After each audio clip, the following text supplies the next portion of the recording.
Zapraszam Was do materiału, w którym instaluję przekaźnik z kontaktronem do mojej bramy wjazdowej. Instalując go w silniku FAS 740, pokażę Wam, jak go zainstalować, dodać do Tuya Smart, Home Assistant i Google Home, jak nim sterować. Zrobimy kilka testów i sprawdzimy, czy w cenie niższej niż samo Shelly możemy mieć dobry przekaźnik na Wi-Fi. To wszystko i nie tylko w tym materiale. Zapraszam Was do subskrypcji i zaczynamy.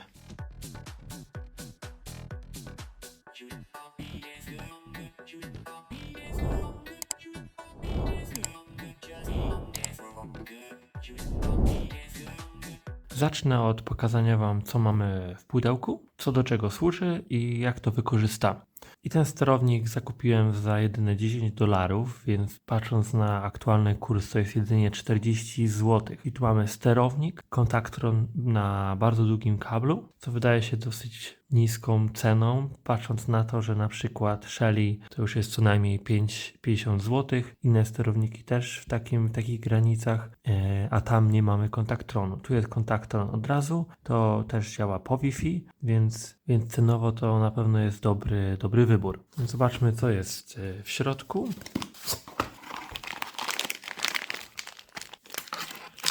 No jest tego sporo, nawet dziwię się, że tyle rzeczy dają.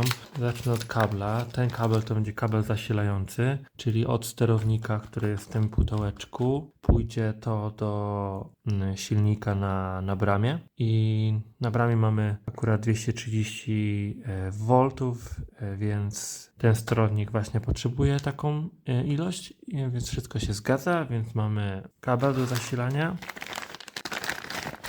Tutaj długi kabel, gdzie jest na końcu czujnik, kontaktron. No i oczywiście tutaj druga końcówka i gdy jedno spotka się z drugim, to wtedy jest sygnał zamknięcia i to będziemy widzieć w aplikacji. Tak jak u mnie widzieliście, że ja używam Akara, kontaktronu Akara. Tak jak tutaj, no tu mamy na kablu, nie na Zigbee, jak w przypadku Akara, no co tutaj na pewno będzie o wiele lepiej działało. W przypadku Akara bardzo rzadko miałem jakieś problemy, czasami muszę otworzyć i znowu zamknąć, no ale jednak kabel to kabel. W przypadku bramy jest to dosyć istotna rzecz i nie jest ona tak też blisko, jeśli chodzi o koordynator, więc jest ta jednak odległość w mojej sieci Zigbee i sądzę, że to na pewno będzie lepiej działało, tym bardziej, że dużo osób pytało się o kontaktron, jak to zrobić, jak można wiedzieć, czy brama jest otwarta, czy zamknięta.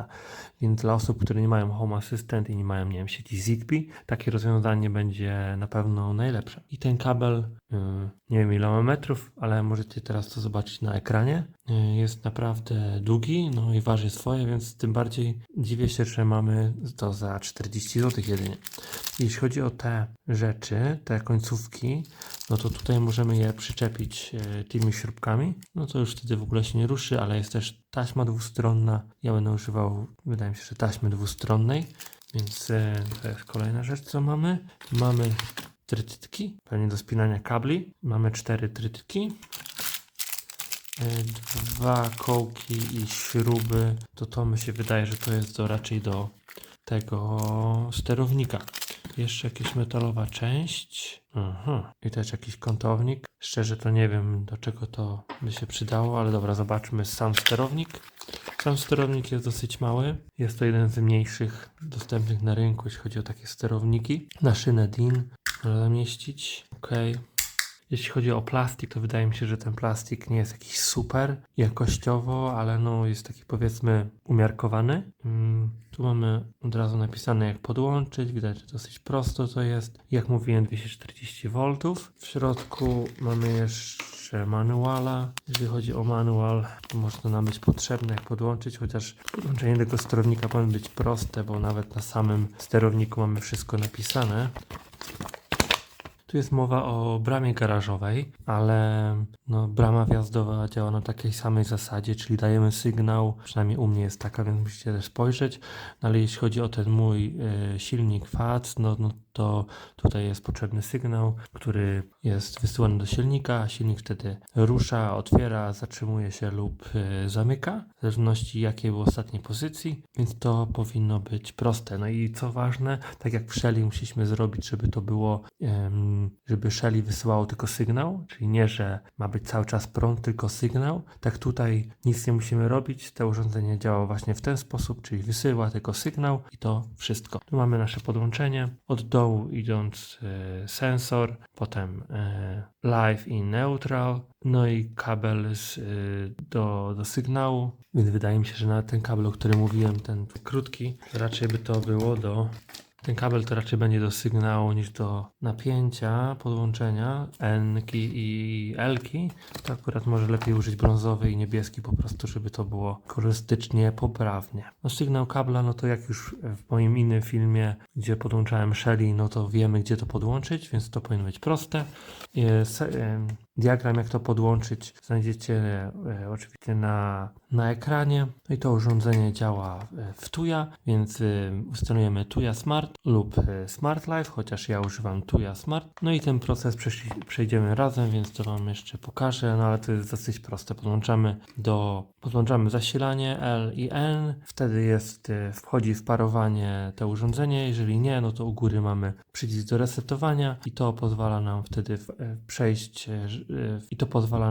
wprowadzić urządzenie w tryb parowania. Urządzenie wtedy pojawia się u nas w aplikacji Tuya dostępne, jako widoczne blisko nas i wtedy musimy je dodać i tak naprawdę trzeba tylko wykonywać to, co wyświetla się na ekranie.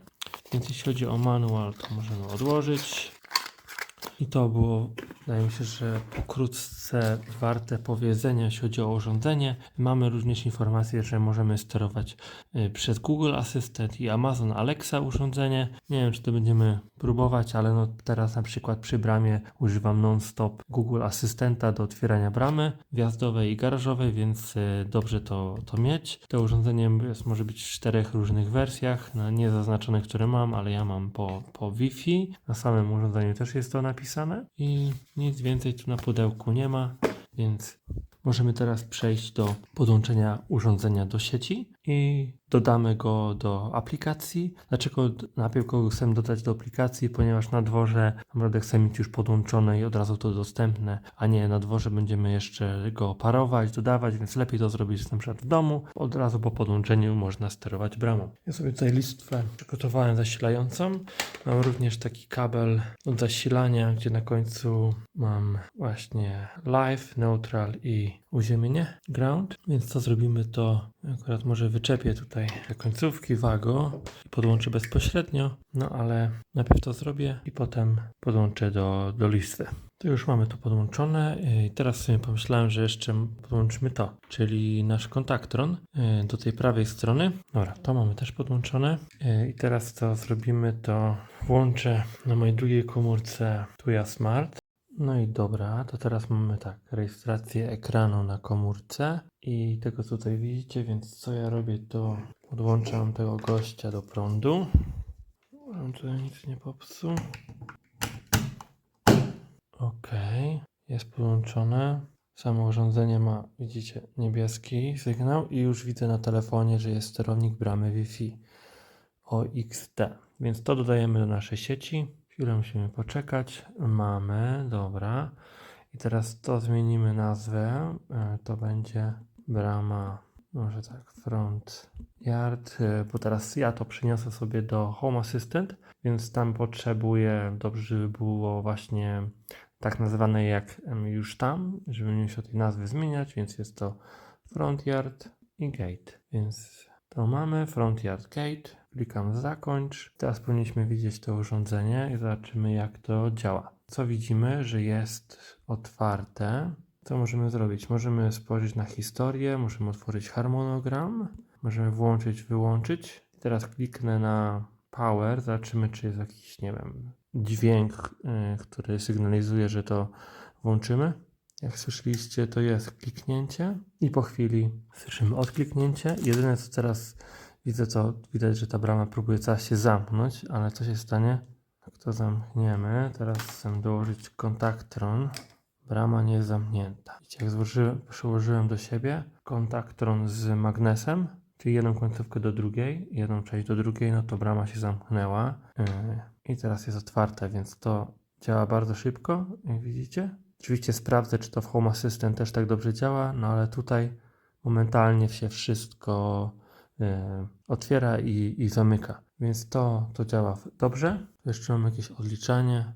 Aha, czyli na przykład, nie wiem, za 2 minuty chcę, żeby się otworzyła brama i tutaj mogę to zrobić. Jeśli chodzi o ustawienia, alerty, możemy zrobić sterowanie głosowe, hasło, czas otwarcia, zamknięcia 20 sekund, ale przecież to nie jest potrzebne, bo najwyżej chodzi może o alert, że nie wiem, 20 sekund minęło, brama nie jest otwarta jeszcze, albo zamknięta, przepraszam, tak, może nie zamknęła się, albo nie otworzyła, więc tutaj może dostaniemy w takim razie jakąś informację, bo ten sterownik na pewno działa tak, że jest tylko wysyłany sygnał. Czyli jeszcze raz możemy zrobić test, czyli włączam go, teraz się włączyło i zaraz się wyłączyło. Więc o to właśnie chodzi. Widzicie, że brama się jeszcze zamyka, pomimo że przyłożyłem ten czujnik, drugą część tego czujnika, kontaktronu, ale mamy 20 sekund, więc dlatego zakładam, że te 20 sekund ta brama się zamykała. No i teraz mamy zamknięte, więc o to chodziło. Dobra, no to wydaje mi się, że tutaj wszystko ładnie, dobrze działa. Jedyne co, no to pozostaje nam podłączenie sygnału do naszego silnika, faca i po prostu sprawdzenie, jak to działa na zewnątrz. No i oczywiście kontaktron będziemy musieli jakoś tam sobie upchać, jakoś ładnie położyć na ziemi z tego silnika, z pokrywy, żeby wychodził aż do słupka i to, co będzie na bramie się poruszało, to będzie to. Na sztywno będzie ta część na kablu, no bo jak inaczej z drugiej strony. Jedyne, co jeszcze sobie pomyślałem, co mogę, jakbym miał taki drugi sterownik, to obok mam furtkę, więc myślałem, żeby ten kontaktron również zastosować do furtki.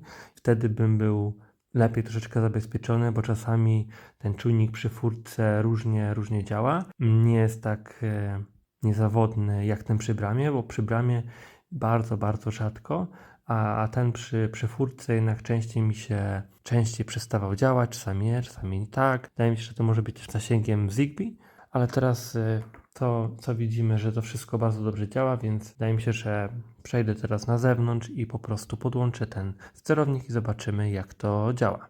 Jestem już przy bramie i zacznę od zdemontowania tej pokrywy, odkręcenia paru śrubek i dostaniemy się do środka, do kabli.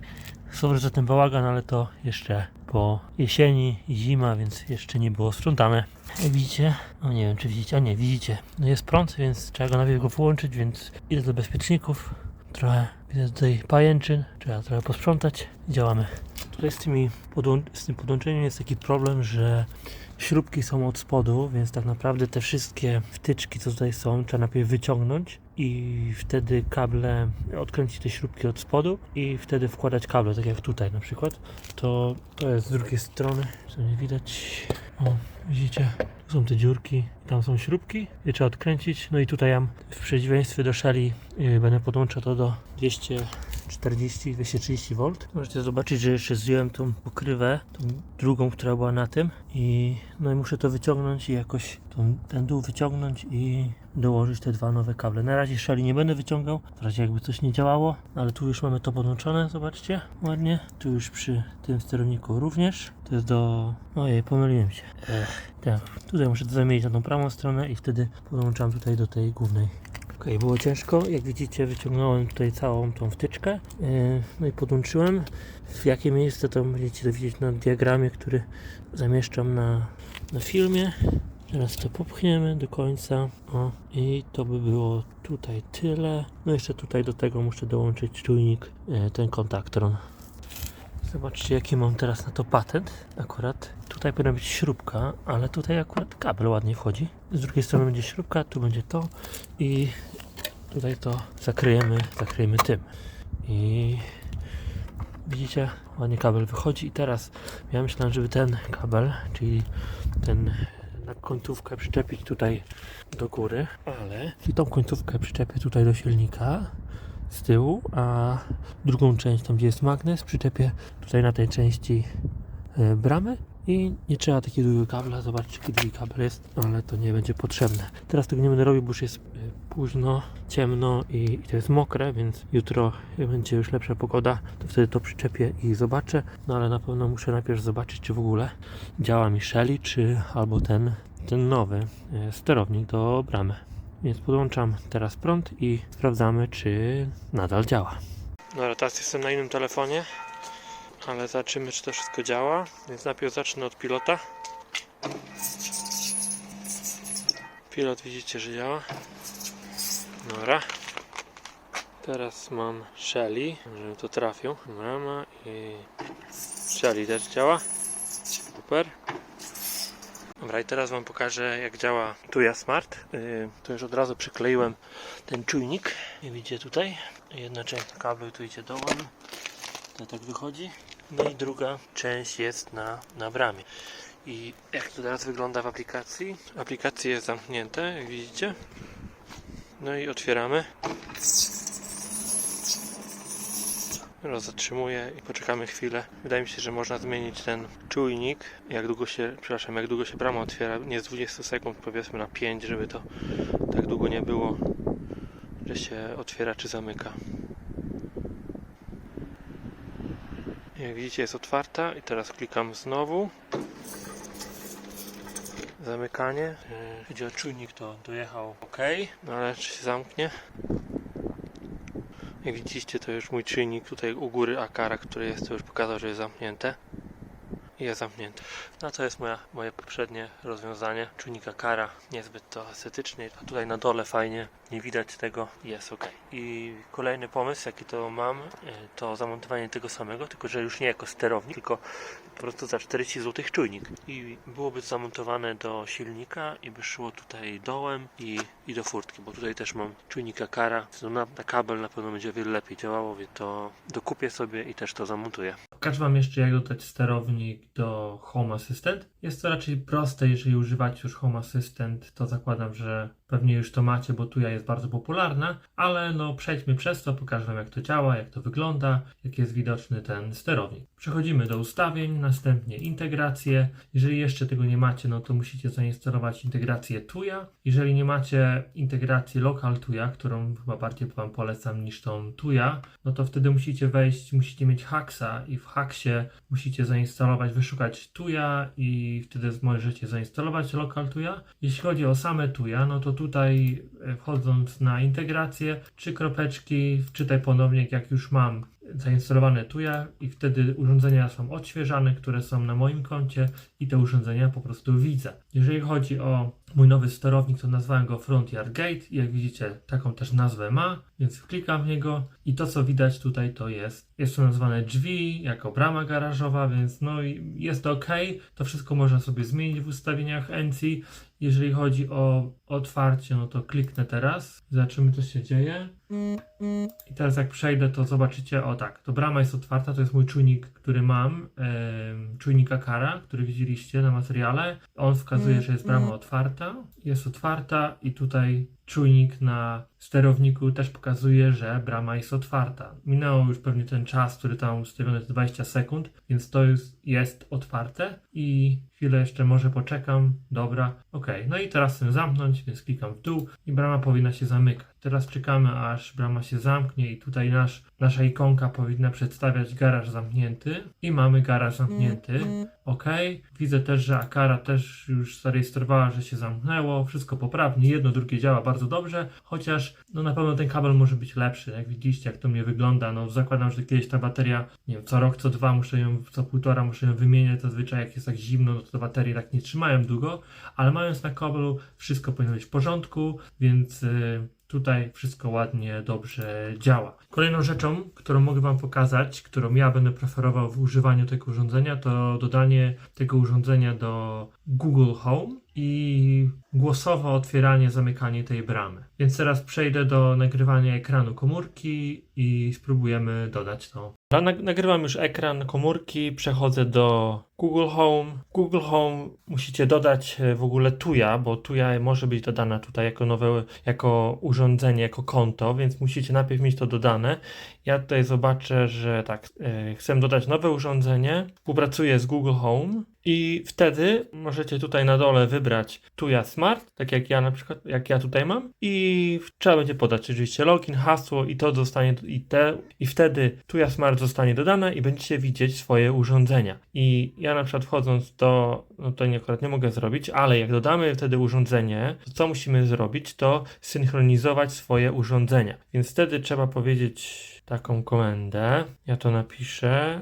Sync devices. I ta komenda powoduje, że urządzenia, które były dodane teraz ostatnio, zostaną dodane zostały dodane Tuya Smart, zostaną teraz dodane do Google Home. Chwilę trzeba poczekać. OK.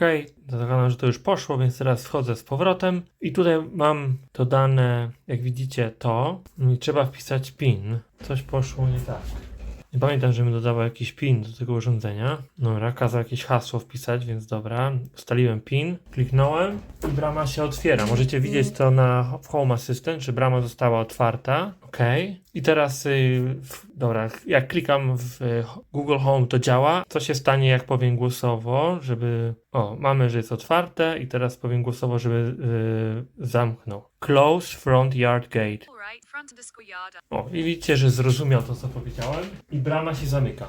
Czyli mogę mówić open i close, bo na przykład przy Shelly standardowo jest turn on, a nie close czy open. Więc super, widzicie, że Google Home też bardzo dobrze działa. Można mówić close i open. Status się jeszcze nie zaktualizował. I bramę mamy zamkniętą. Tutaj widzimy, że jest otwarta na Google Home. Sprawdźmy, czy faktycznie jest na komputerze. Integracje, Tuya, urządzenia, jest zamknięte. 23 sekundy temu nastąpiło zamknięcie. Czyli tutaj coś w Google, wydaje mi się, że po prostu to się nie odświeża jakoś zbyt dobrze, ale sterowanie głosowe działa, więc super. I na ten moment wydaje mi się to wszystko, co chciałem Wam pokazać, jeśli chodzi o ten sterownik. Jak widzieliście, wszędzie ten sterownik działał bardzo dobrze, statusy pojawiały się dobrze, w Home Assistant, w Tuya Smart, w Google Home troszeczkę było coś niezgodnego, ale można to sterować głosowo, co było dla mnie najważniejsze. W Home Assistant i Tuya Smart wszystko bardzo dobrze działało. Jeśli chodzi o sam sterownik, to znajdziecie link w opisie filmu. Zapraszam do kupna tego sterownika, bo jak widzieliście, działa on bardzo dobrze. Za 40 zł otrzymujecie Contactron, gdzie ja płaciłem za akarę, wydaje mi się, że nawet więcej. A tu macie sterownik i Contactron na długim kablu i działa to bardzo dobrze. Jest to na Wi-Fi, jedyne to może komuś przeszkadzać, ale jeżeli macie dobry zasięg, no to wtedy jest bez żadnego problemu, jak widzieliście u mnie. Ja już kupiłem drugi raz ten sterownik, będę montował go do furtki, bo tak dobrze działa, więc chciałbym też wymienić tą moją akarę, którą mam tam na Contactron na kablu, żebym nie musiał się martwić o jakieś baterie i o zasięg Zigbee. Jeżeli macie jakieś pytania, albo jeszcze byście chcieli, żebym coś przetestował, to dajcie znać, mogę to zrobić poza materiałem, ale naprawdę urządzenie sprawuje się dobrze, działa bez zarzutu. I to byłoby na tyle, jeśli chodzi o ten materiał. Dziękuję za oglądanie, rozważ subskrypcję i zapraszam do Was do moich kolejnych materiałów. Cześć!